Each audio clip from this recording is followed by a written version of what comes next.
Bonjour, je m'appelle Cédric Leroy et ça fait 15 ans que je suis dans la tech.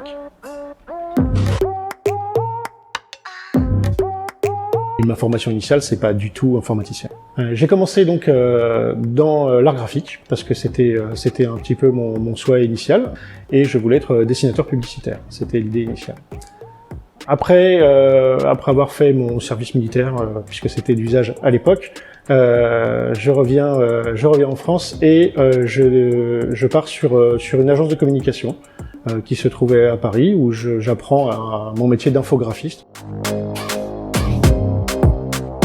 Et je décide de me lancer à mon compte. On est en 97 si je ne dis pas de bêtises, et je fais ce que je faisais juste avant, en l'occurrence pour certains des clients de cette agence, qui commencent à voir arriver Internet débarquer sur la France et qui sont très intéressés à mettre les publicités que je crée sur le net.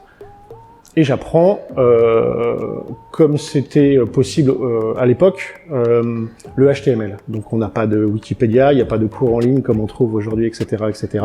On achète des bouquins chez le libraire, des revues spécialisées, et on apprend à coder le HTML. Ça marche plutôt pas mal, on fait des choses relativement simples à l'époque. On essaye surtout d'avoir des images le moins lourdes possible parce que la connexion c'est cher. Et donc, du coup, avoir des images qui sont trop lourdes, ça prend beaucoup trop de temps pour les sites web.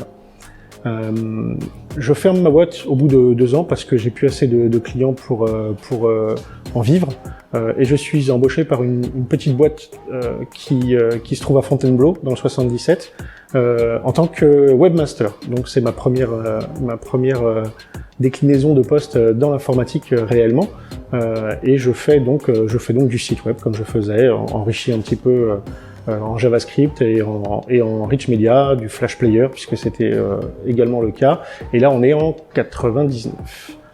Un peu plus tard, je suis contacté par un chasseur de tête qui veut me recruter sur une grosse boîte parisienne du web sans me dire quoi que ce soit à ce propos. Intrigué, je vais jusqu'au rendez-vous. Il s'avère que c'est la fameuse boîte Multimania de l'époque, qui veut me recruter en tant que responsable d'intégration au sein des équipes parisiennes. Je saute sur l'occasion puisqu'elle était quand même relativement dorée, et en 2000 je me retrouve chez Multimania, donc en tant que responsable de l'intégration rue des Vinaigriers. Sur ces entrefaites, Multimania est racheté par le groupe Lycos. Et donc 1 an après à peu près, la fusion est consommée. Je me retrouve en tant que directeur de production pour les équipes de Lycos France, avec la responsabilité de pas mal de développeurs, ce que je n'étais pas réellement préparé à faire à l'époque, mais ça se passe plutôt bien, et cette aventure durera jusqu'en 2005, jusqu'aux grands plans sociaux de Lycos en l'occurrence.